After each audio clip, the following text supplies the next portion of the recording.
बावजूद हमने कितने लंबे यात्रा की है तो मेरा हृदय गर्व से भर जाता है। हमारे गणतंत्र का 75वां वर्ष कई अर्थों में देश की यात्रा में एक ऐतिहासिक पड़ाव है।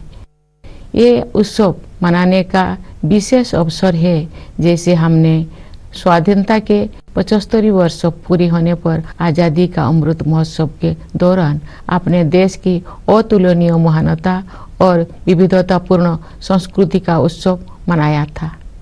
कल के दिन हम संविधान के प्रारंभ का उत्सव मनाएंगे। संविधान की प्रस्तावना हम भारत के लोग इन शब्दों से शुरू होती है। ये शब्द हमारे संविधान के मूल भाव अर्थात लोकतंत्र को रेखांकित करते हैं। भारत की लोकतांत्रिक व्यवस्था लोकतंत्र की पश्चिमी अवधारणा से कहीं अधिक प्राचीन है, इसीलिए भारत को लोकतंत्र की जननी कहा जाता है। एक लंबे और कठिन संघर्ष के बाद 15 अगस्त 1947 को हमारा देश विदेशी शासन से मुक्त हो गया, लेकिन उस समय भी देश में सुशासन तथा देशवासियों में निहित क्षमताओं और प्रतिभाओं को उन्मुक्त विस्तार देने के लिए उपयुक्त मूलभूत सिद्धांतों और प्रक्रियाओं को स्वरूप प्रदान करने का कार्य चल ही रहा था। संविधान सभा ने सुशासन के सभी पहलुओं पर लगभग 3 वर्षों तक विस्तृत चर्चा की और हमारे राष्ट्र के महान आधारभूत ग्रंथ यानी भारत के संविधान की रचना की। आज के दिन हम सब देशवासी उन दूरदर्शी जननायकों और अधिकारियों का कृतज्ञतापूर्वक स्मरण करते हैं, जिन्होंने हमारा भव्य और प्रेरक संविधान के निर्माण में अमूल्य योगदान दिया था। हमारा देश स्वतंत्रता की शताब्दी की ओर बढ़ते हुए अमृत काल के प्रारंभिक दौर से गुजर रहा है। ये एक युगांतकारी परिवर्तन का कालखंड है। हमें अपने देश को नई ऊंचाइयों तक ले जाने का सुनहरा अवसर मिला है। हमारा लक्ष्यों को प्राप्त करने के लिए प्रत्येक नागरिक का योगदान महत्वपूर्ण होगा। इसके लिए मैं सभी देशवासियों से संविधान में निहित हमारे मूल कर्तव्यों का पालन करने का अनुरोध करूंगी।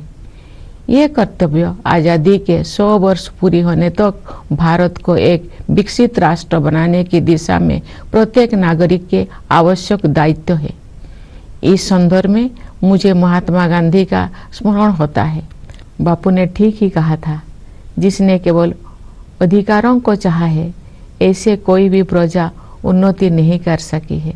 केवल वही प्रजा उन्नति कर सकी है जिसने कर्तव्यों का धार्मिक रूप से पालन किया है। मेरे प्यारे देशवासियों, गणतंत्र दिवस हमारा आधारभूत मूल्यों और सिद्धांतों को स्मरण करने का एक महत्वपूर्ण अवसर है।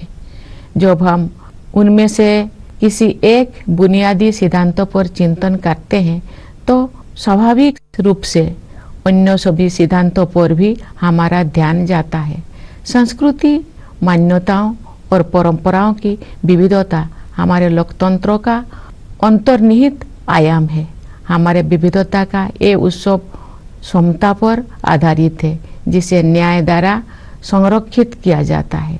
ये सब स्वतंत्रता की वातावरण में ही संभव हो पाता है। इन मूल्यों और सिद्धांतों की समग्रता ही हमारी भारतीयता का आधार है।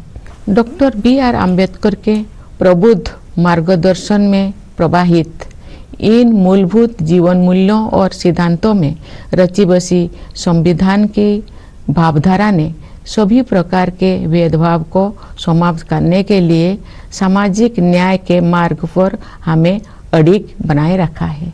मैं ये उल्लेख करना चाहूँगी कि सामाजिक न्याय के लिए अनवरत युद्धरत रहे श्री कर्पूरी ठाकुर जी की जन्म शताब्दी का उत्सव काल ही संपन्न हुआ है।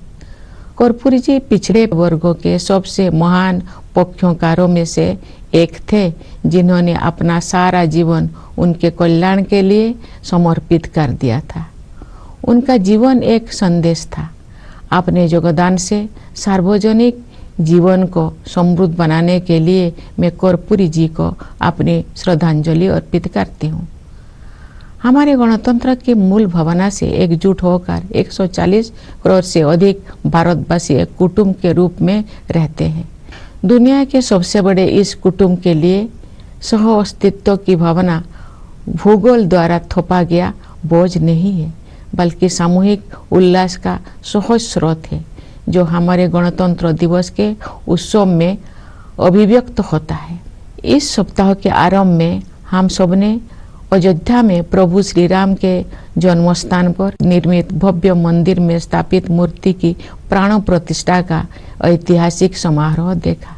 भविष्य में जब इस घटना को व्यापक परिप्रेक्ष्य में देखा जाएगा, तब इतिहासकार भारत द्वारा अपने सभ्यतागत विरासत की निरंतर खोज में युगांतकारी आयोजन के रूप में इसका विवेचन करेंगे।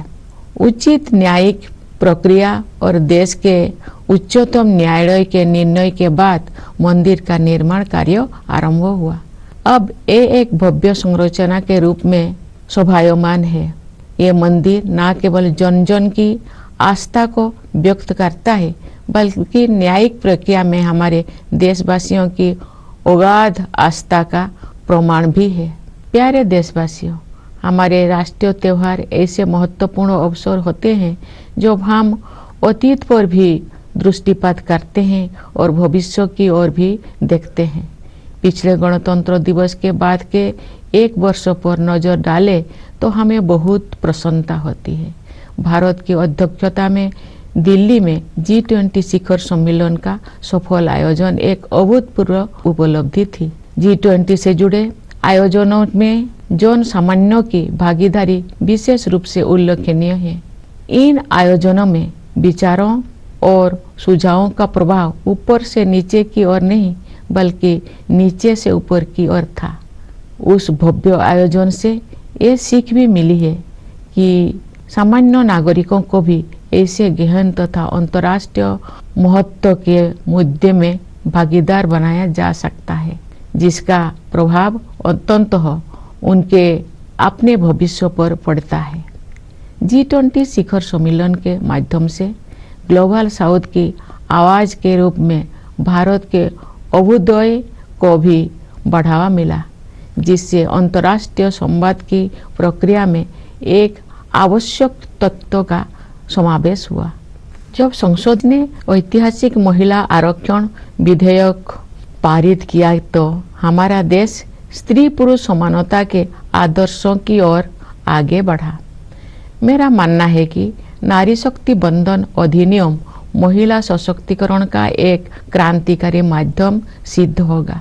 इससे हमारे शासन की प्रक्रियाओं को बेहतर बनाने में भी बहुत सहायता मिलेगी। जब सामूहिक महत्व के मुद्दों पर महिलाओं की भागीदारी बढ़ेगी, तो हमारी प्रशासनिक प्राथमिकताओं का जनता की आवश्यकताओं के साथ बेहतर सामंजस्य बनेगा।